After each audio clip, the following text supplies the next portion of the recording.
কোচবিহার আদালত চত্বরে মাল গুদামে গাঁজা ভর্তি একটি পুরনো ব্যাগে হ্যান্ড গ্রেনেড বেরিয়ে আসাকে কেন্দ্র করে চাঞ্চল্য ছড়ালো। ঘটনার খবর পেয়ে ছুটে আসে প্রথমে কোচবিহার পুলিশ, পরবর্তী খবর দেওয়া হয় বিন্নাগুড়ি আর্মি ক্যাম্পে।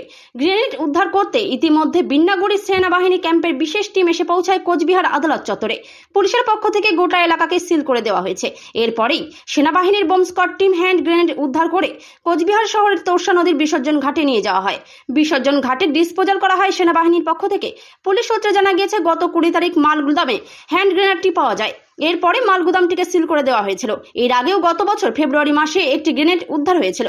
তবে বারবার এভাবে আদালতের মাল গুদামে থেকে হ্যান্ড গ্রেনেড উদ্ধারের প্রশ্ন উঠেছে বহু।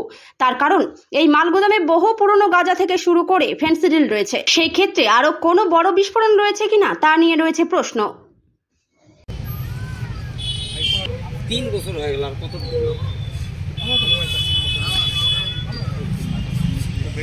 মজা পাইছি।